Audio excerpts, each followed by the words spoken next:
Ní ìgbà àkọ́kọ́ nínú ètò ìròyìn wa nípa àwọn ìlú àjèjì àti àwọn ọ̀pọ̀lọpọ̀ Zum ersten Mal seit es unsere so For the first time since the start of our popular program, Other Countries, Other Customs, we are revisiting a region we have already explored.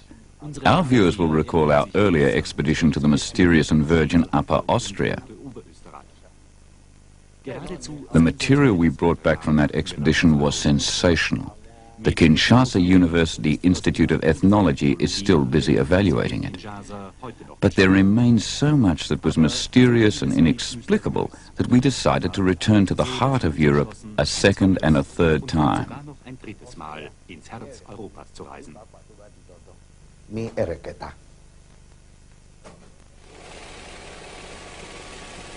This time we extended our research to the entire region of the Eastern Alps, an area barely larger than Sierra Leone and therefore small indeed by African standards. All the more surprising then was the abundance of groundbreaking discoveries we made. In the Tyrol we came upon warlike mountain tribes. Round Salzburg we found astonishing similarities with African traditions. We observed natives who belonged to an ascetic, semi-suicidal cult previously unknown to ethnologists. Finally, we witnessed a mass invasion by neighboring tribes from the north. This and much more awaited us.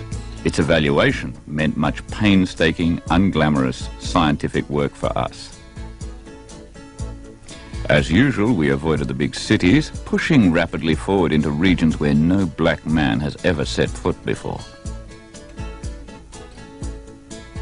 First, however, we went to see the 4 natives who were of invaluable service to us as guides and porters during our first journey.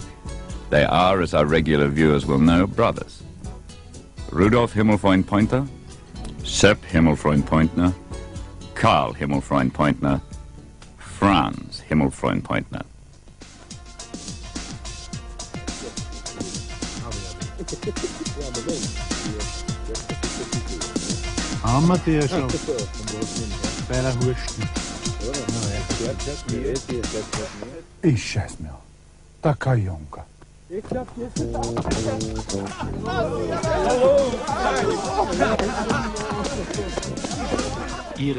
Their touching, childlike pleasure at seeing us again is quite understandable.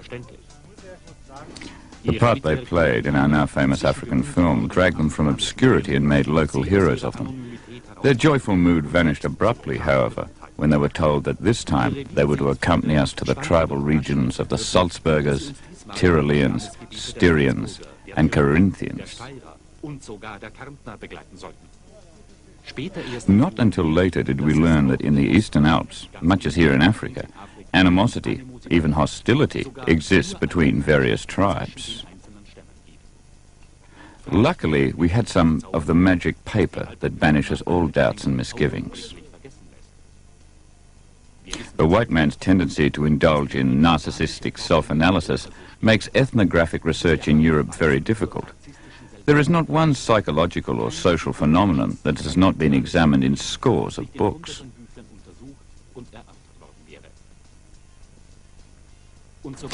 As soon as Europeans have written up their theories, they start to believe in them. If you read these works of egocentric self-justification, you risk being taken in by the elaborate style in which they are written, and by the seemingly logical arguments. It's easy to end up thinking, like the white natives, that a curved line is straight, nonsense makes sense, and the weird is normal.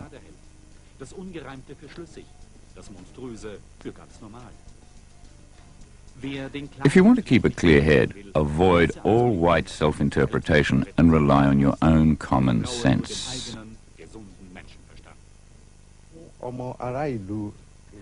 Individualism is often described as the main characteristic of the white race. Even in the more densely populated areas of the Eastern Alps, an African will immediately recognize the symbols of such individualism. Fences. Fences everywhere. They are too low to protect the dwellings from wild animals. They merely mark boundaries and send out the message, "Keep away. I want nothing to do with you." Jeder sucht sein Lebensglück für sich allein. The biological laws of reproduction sometimes compel the alpine natives to live together in groups, but only in the smallest possible ones. A rí láti ọwọ́ ìrìn àjò ìwádìí ìjìnlẹ̀ wa àkọ́kọ́.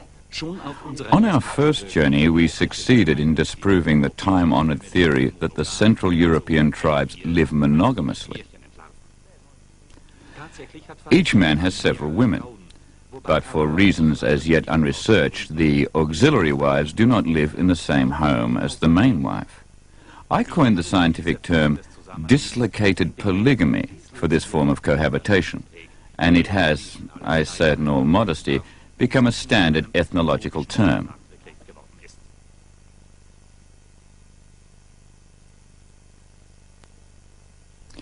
Individualism, to the extent that a person deems his or her own interests equal or even superior to those of his or her family, clan or tribe, is not held in Europe to be selfish or harmful to the community, but is widely accepted.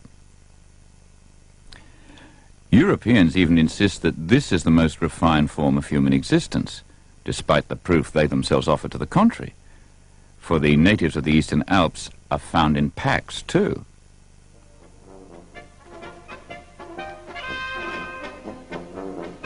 The pack behaviour noticeable among all alpine tribes clearly reflects a secret yearning to be seen as secure and protected members of a group.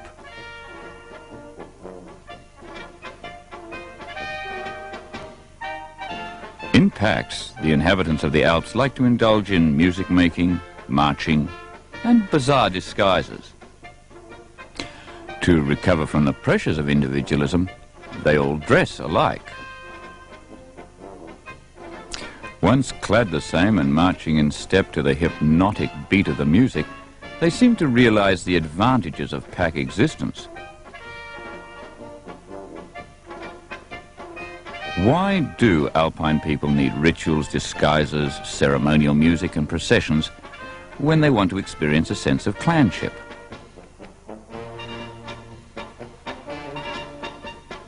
Among the tribes living in the steep mountains of the Tyrol, we observed several customs that made this question even harder to answer. When the people from this part of the country gather together, they arm themselves. Why? Whom are they fighting? The mountain folk of the Tyrol are known to be belligerent, like the Pashtuns of Afghanistan or certain Bedouin tribes in the highlands of Yemen, whom we covered in earlier programs.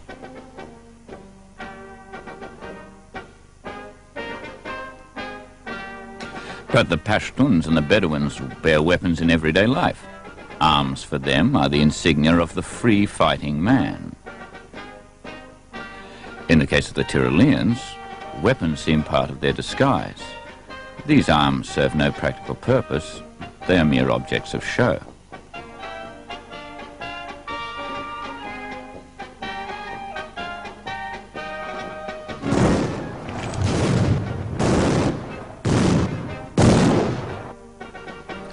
As ethnologists, we know this seemingly pointless firing into the sky to be a ritual, or maybe even part of a cult.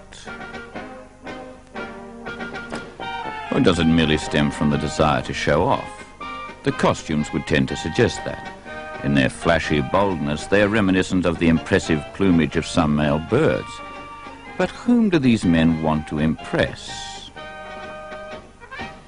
Ìgbàgbọ́ tí àwa ọmọ orílẹ̀-èdè dúdú tí a ní nípa àwọn ọmọ orílẹ̀-èdè ayé àárín òkè òrùn. Ethnological interpretations can be incorrect if the field of research is mapped out too narrowly, in either geographical or temporal terms. Even I am not totally innocent in this respect. After 3 field trips, I feel obliged to revise, in certain minor details, my first impressions of the culture of these people. I have always refuted the view that Europeans do not possess culture in our African sense. To me, that is just another example of Afrocentrist arrogance. Our African culture revolves around song, dance, and masks. European culture, on the other hand, and I don't mean to be disparaging, focuses on the written word and architecture. We use words in speech and song, whereas the Europeans put them in print, thus hoping to preserve them for eternity. Their buildings also seem intended to last forever, even when they no longer serve their original purpose.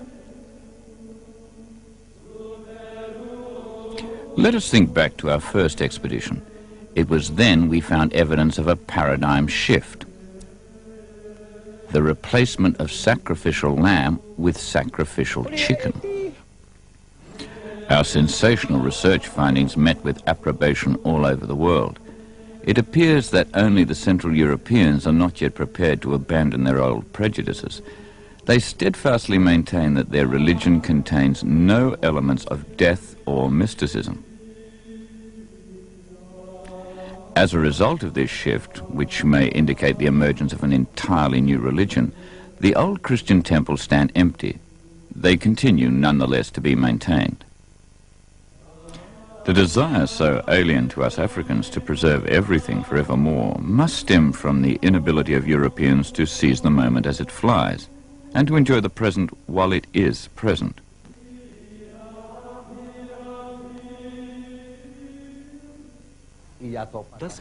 That may distinguish the whites from all other races. The Alpine tribes, however, are culturally more sophisticated than other Europeans, and are in this respect surprisingly like us Africans. On our first journey to the Alps, we saw evidence of ancestor worship. Small statues placed outside the natives' houses clearly indicate an animistic belief system.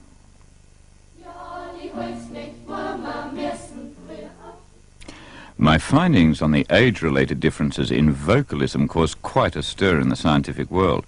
I found the songs of the young natives are bright and optimistic, whereas those of the older generation unceasingly lament the transience of the world and the pain of growing old.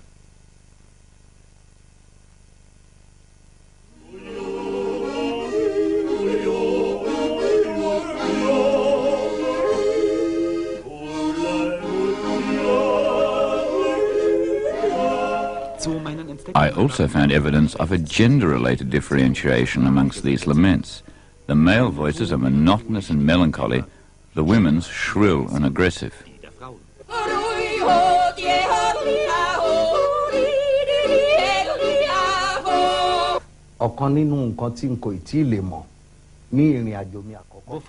What I did not know on my first journey was that the Eastern Alpine tribes have masks too.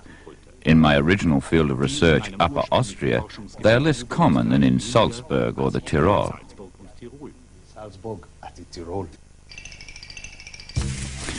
I'm not being arrogant when I say that, although the Europeans have masks similar to ours, it is quite apparent to every African that they do not understand their significance.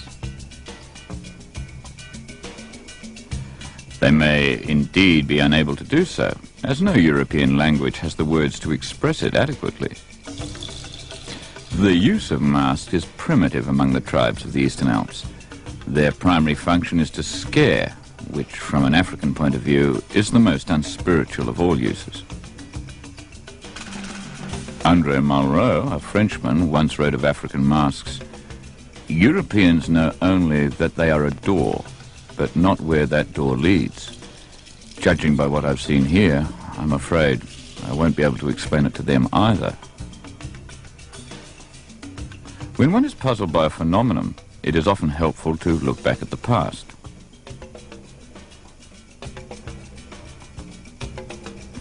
Here in the Eastern Alps, we're dealing with racial mixing. The peoples are of Celtic, Slavonic, and Mediterranean descent.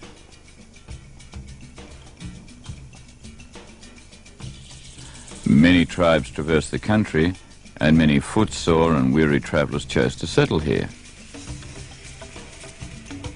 The religious beliefs of Palestine became interwoven with the pagan ideas of the north. Vastly differing ways of thinking and lifestyle mixed here into a hodgepodge, often barely intelligible to the locals themselves. This may be what underlies an often observed phenomenon, the pursuit of patently useless activities. The Eastern Alpine tribes settled here 1,000 years ago, but they didn't settle in the strict sense of the word. These people pedaling along so furiously are not trying to get from A to B. In fact, they have no goal. They're simply going for a ride, and at some point they'll turn around and pedal back home. Mobility for mobility's sake. Exercise as an end in itself.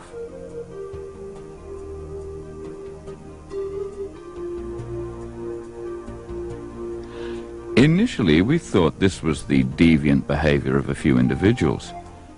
But we soon saw that this baffling migratory urge had assumed an epidemic proportion and gripped entire clans.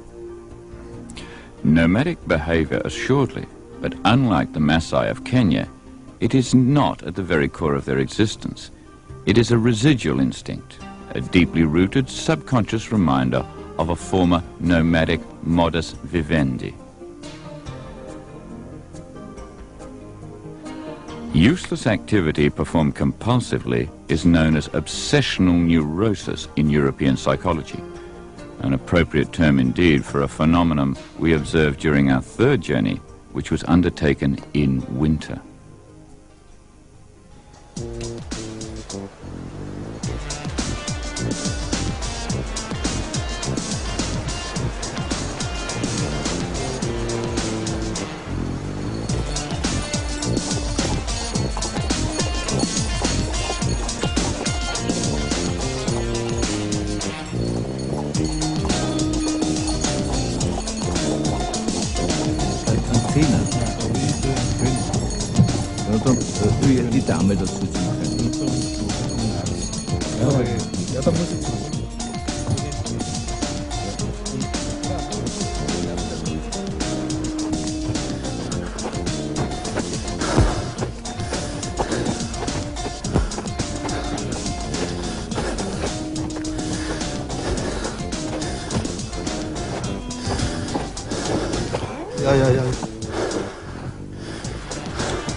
Oh yeah.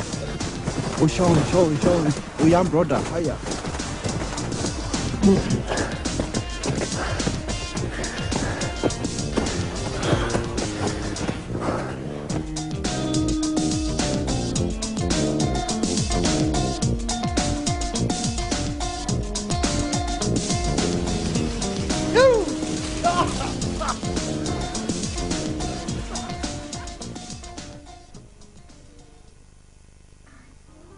Alpine winters are severe. Often the world seems paralyzed under snow and ice, but we know from our expeditions to the Arctic regions that human beings are able to adapt to hostile conditions to a surprising degree. However, no sensible Eskimo would leave his igloo in extreme cold except from sheer necessity.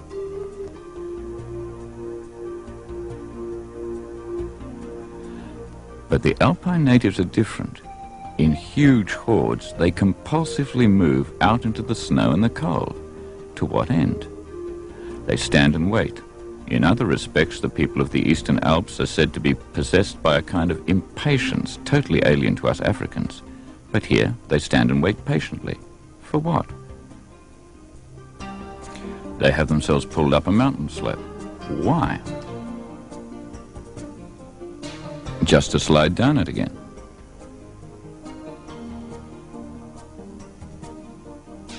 They have themselves pulled up, they slide down. Up, down, up, down. In innovating monotony, sometimes for a whole day. And they even pay for it. Ní ọ̀pọ̀lọpọ̀ ìgbà ni máa ń bi ara mi wípé kí ni ìdí rẹ̀ tí oríṣiríṣi àwọn àṣà. I was pondering over why this puzzling behavior seems so familiar when, in the film archives of Kinshasa, I chanced upon a scientific film on infantile behavior. Ní àṣà ọmọdé èyí tó jọ ti àwa ọmọ orílẹ̀-èdè dúdú.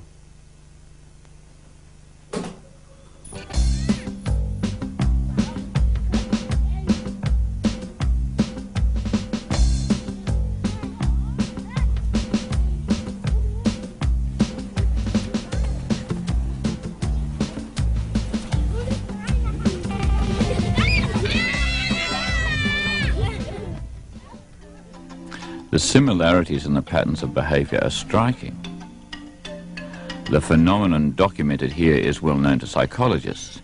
When mature adults relapse into an earlier stage of development and behave like children, we talk of regression.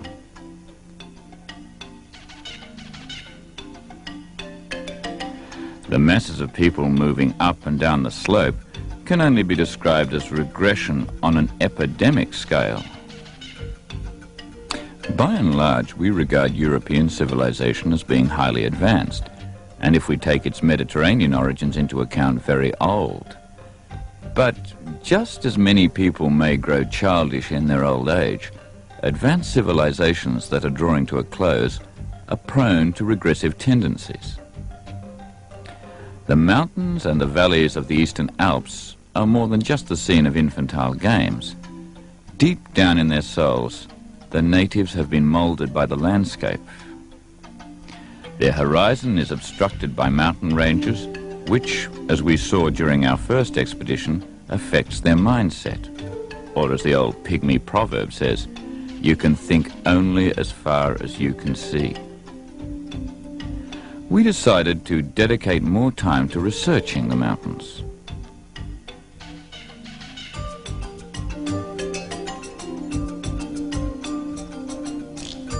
Occasionally, the natives ascend the mountains in order to expand their horizons for a few precious hours. Throughout the Alps, they have created comfortable means of escaping the physical and mental confines of the valleys. But not everybody takes the easy way.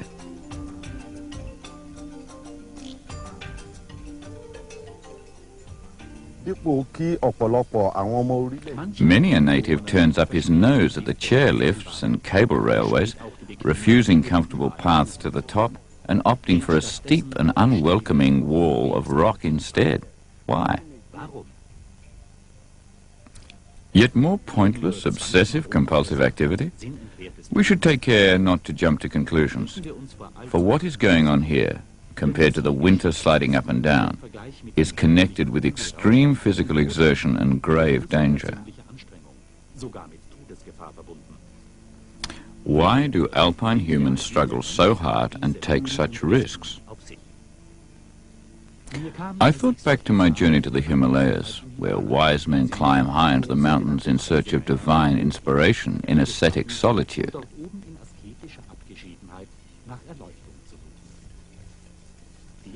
But as far as I could observe, the natives of the Alps never climb alone, and they do not look at all enlightened when they descend from the heights.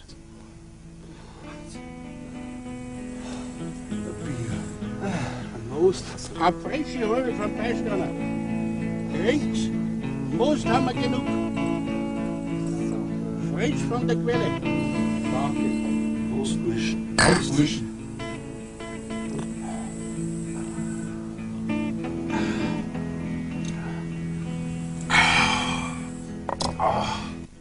As I expected, they answered my questions about what drew them to the peaks evasively and in empty phrases.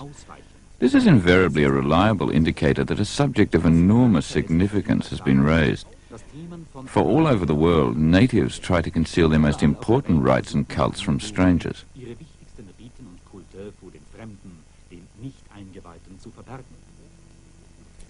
To find an answer to my questions, we had to climb the mountains ourselves. To simplify matters and avoid pointless exertion, by helicopter. My assumption was quickly confirmed. Even the inhabitants of the Eastern Alps, however mundane they seem, need a transcendental motive for such exertions. The peaks are adorned with crosses, the symbol of Christianity. Enormous hardship, even risk to life, are endured to be near that precious symbol. And so mountaineering, as the natives call this activity, which at first seemed so meaningless, turns out on a closer inspection to be a religious practice. Kí a dúpẹ́ ní ọwọ́ ìṣẹ̀lẹ̀ òjijì kan tí ó ṣẹlẹ̀. We owe the discovery that this ritual did not originate in Christianity, but in an older cult usurped by Christians, to a lucky coincidence. Shortly before our journey to the Eastern Alps, the frozen remains of a mountaineer were discovered. They were found to be more than twice as old as Christianity, much older even than Judaism, from which Christianity split off. So we have in fact two entirely different cults here, the ascetic mountain cult and an orgiastic one, which we'll just briefly re-explain. In the warm, or by African standards, moderately warm season, huge tents are erected in the villages of the Eastern Alps. The entire male population of the village takes part in the construction, a common task undertaken with more enthusiasm than their daily work. We were unaware at the time of our first journey that these tents are erected annually and are the venues of cultic festivals. At first sight, swilling beer seems to be the only point of the exercise. The natives drink all through the night. With short interruptions for sleep, they keep on drinking for 2 days and 3 nights. They seem to be under a compulsion to consume as much beer as possible, although this beverage does not seem to agree with all of them. Many a native leaves the tent for a while and vomits hastily, only to return and consume further vast quantities of beer. We now know that the tribes of the Eastern Alps also incline to alcoholism in everyday life. But here, during these beer tent festivals, the consumption of the largest possible volume of alcohol seems to be absolutely compulsory, and he or she who shirks this sacred duty is shunned by the community. The ethnologist quickly recognizes these festivals as having much in common with cults found in other parts of the world.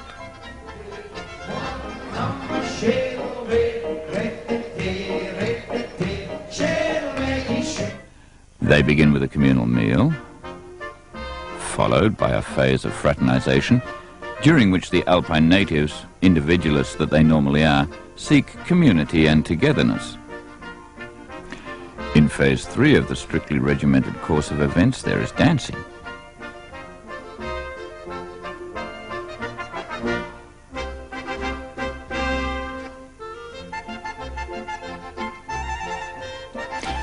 Then, nearing the climax of their orgiastic exuberance, they have danced and drunk themselves into a trance. There is not much left of the slowness often attributed to the Alpine tribes. They step out of character.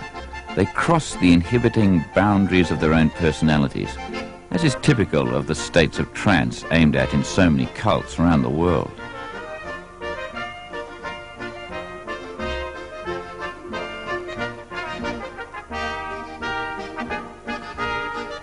Sometimes, but not always, the religious nature of events becomes obvious. Jesu Kindlein, bleib bei mir, trink ein Glas Wein mit mir. Mein Herz ist klein, der Durst ist groß. Jesu Kindlein, Prost. Originally, the most important ritual of Christianity was a totemic meal. It was dedicated to a young god who had been crucified and risen from the dead. They ate his flesh and drank his blood. The totemic animal symbolically representing that young god was the lamb, later replaced by bread and wine. Now the old stone buildings stand empty, the cult is practiced in tents, and beer is drunk instead of wine. And this was the brilliant discovery we made. Chicken has replaced lamb as the sacrificial animal.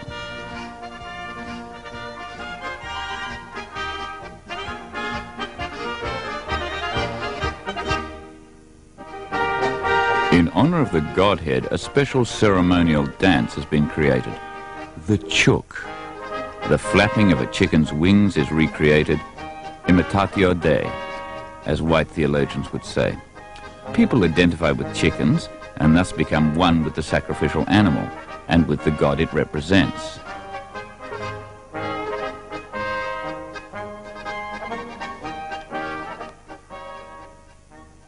Ó jẹ́ nǹkan tí ó ṣe pàtàkì ní ìgbésí ayé olùkọ́. Sensational discoveries such as these are rare. To witness the emergence of a new religion is an unforgettable moment in the life of an ethnologist. I regret to say, however, that the natives took narcissistic affront at our work. Without having the slightest shred of evidence for it, they continue to regard their religion not as a syncretistic uniting of disparate strands, but as the religion to end all religions, incomparable and unique.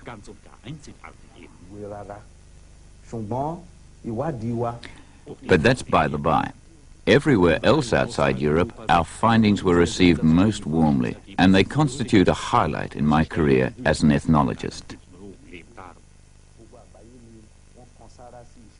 I never dared hope we would make two truly significant discoveries on one and the same field trip, but that is exactly what we managed to do.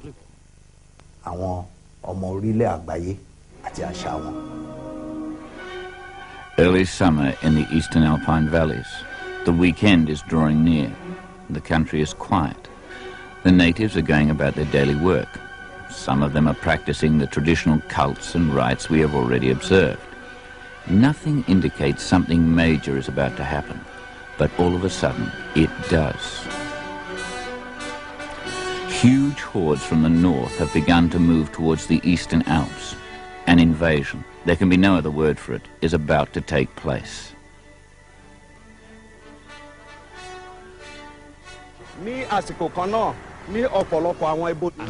From several border crossings, the raiders from the north push forward into the region of the eastern Alpine tribes.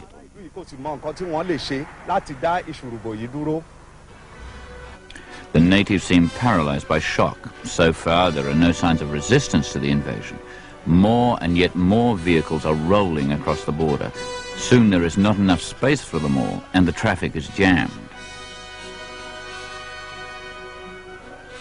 It looks as if the local tribes have been taken completely by surprise by their northern neighbors. There are no signs of resistance, no attempts at self-defense.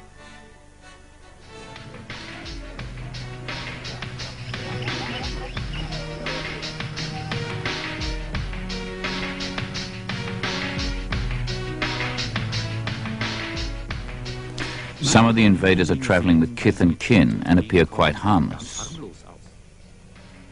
Others, however, are a terrifying sight.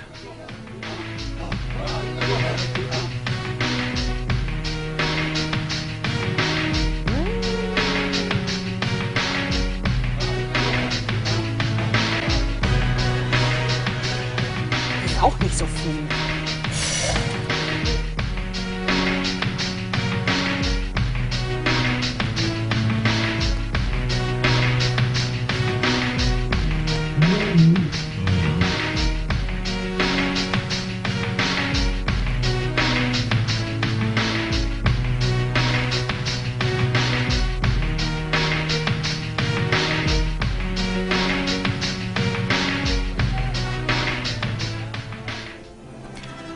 The hordes are penetrating even deeper into the country. Their advance is slow, but inexorable. The invaders do not seem to have a common destination. They spread out all over the country. In the towns and villages in which they finally stop, they are received courteously.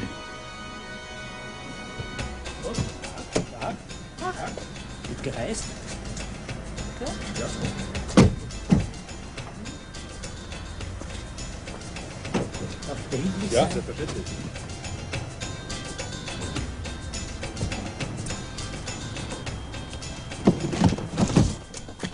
The behavior of the indigenous population is submissive. They offer the invaders accommodation as if they were naturally entitled to it. Ganz als hätten diese Anspruch darauf. Quartier an.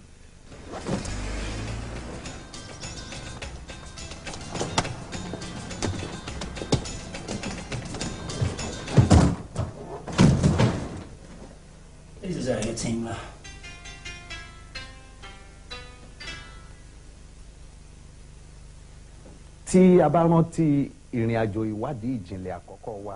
Our astonishment at this course of events is understandable in view of what we observed on our first expedition to the Alps.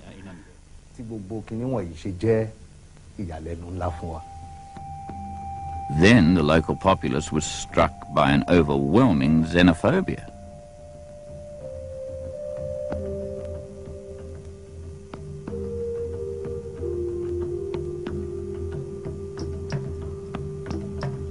In remote areas, the natives even went into hiding. Sometimes we felt as if we had entered a deserted country.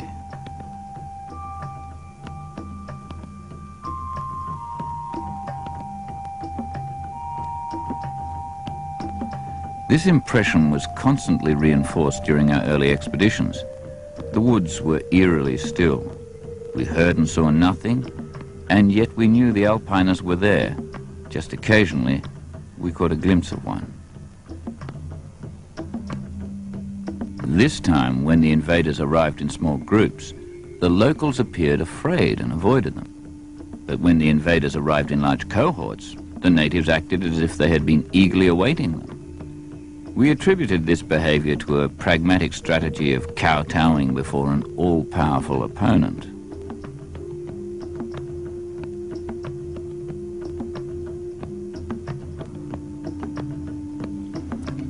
In many places, enormous houses have been built in readiness for the invaders, who take possession of them like a birthright.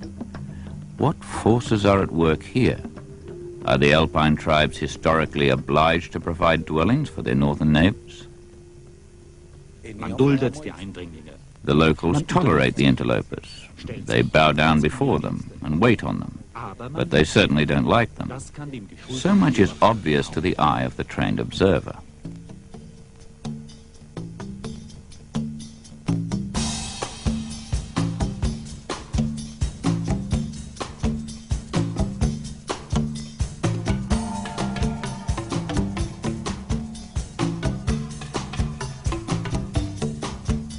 We were able to establish that this village housed 10 times more intruders than locals.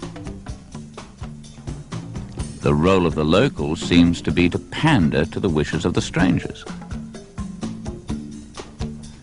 No matter what the wishes of these people from the north are, there is always a native on hand to oblige them. The longer we observed this strange pattern of conduct, the more convinced we became that the invaders simply had time to kill. Sometimes, though, members of the northern tribes hire locals to guide them up the mountains and join reverently in this important indigenous ritual. The invaders also particularly enjoy taking part in the local beer tent festivals. With religious fervor, they enter into a contest with the locals to see who can consume the greater quantities of beer.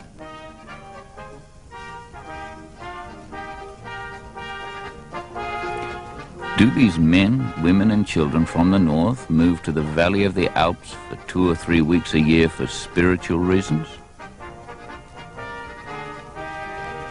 Are these people, whom we took to be invaders, in reality believers in the new Alpine religion we have uncovered? Much would seem to suggest this. The invaders are prepared to subject themselves to considerable discomfort during their annual pilgrimage to the Alps. We have visited their home regions and observed that by and large they live in spacious dwellings. Here, however, entire families cram into one small room and even pay for it, for we discovered that the strangers must make an oblation to the Alpine villages. For several weeks we did little else but research all these strange phenomena, but every question we answered spawned new questions. Every puzzle we solved opened up new puzzles.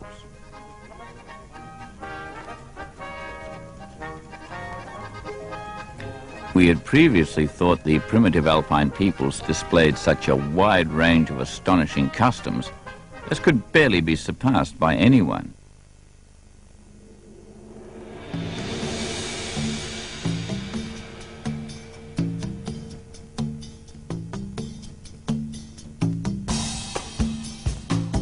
When the sun shines, which rarely happens in the Eastern Alps, they lie down in rows in the open air, with the peculiar goal of tanning their white skins.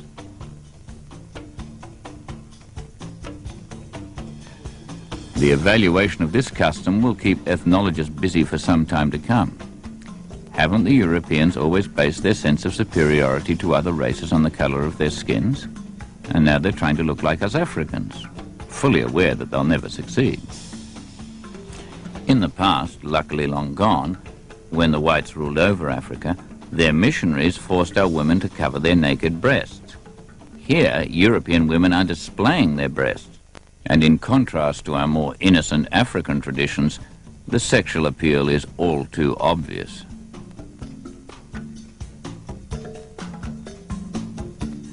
And the signals do not go unanswered. Young natives perform a mating dance in front of the invaders. Any expert in the language of dance will recognize these grotesque movements as an invitation to sexual congress. It is no secret that mating is frequent between muscly young alpiners and female raiders from the north.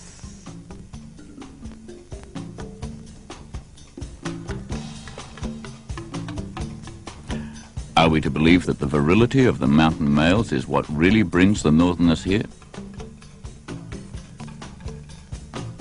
True, many male invaders from the north seem somewhat limp and emasculate.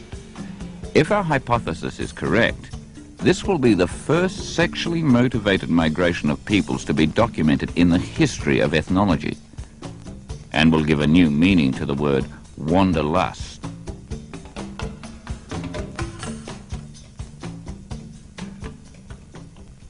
Ìyàtọ̀ kan tí ó wà ní àárín olùwádìí ẹ̀kọ́ ìjìnlẹ̀ àṣà ìbílẹ̀.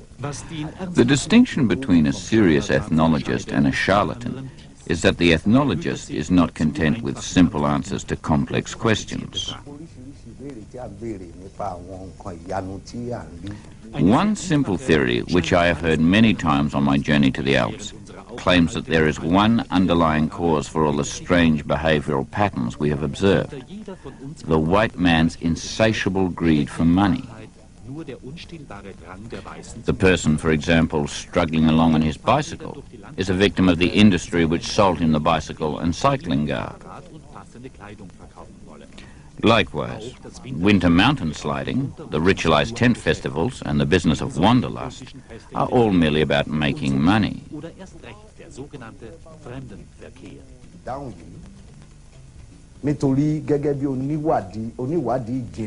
I cannot and will not endorse that theory, for it would mean classifying the inhabitants of the Alps as pure materialists and denying their thoughts and deeds a spiritual dimension. Coming up with answers is not the purpose of our expeditions. Our aim is to collect data, which will be analyzed and interpreted in long-term and painstaking scientific work. In that respect, our 3 journeys to the Central European Alps were most rewarding. The material we unearthed is, if I may say so, excellent and at times positively sensational.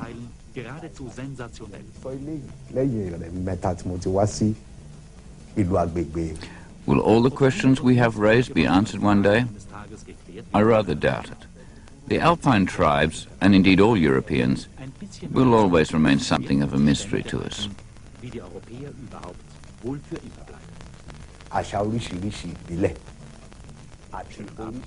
Good evening, and my best wishes till the next time you watch Other Countries, Other Customs. Kayonga Kagame shows us the world.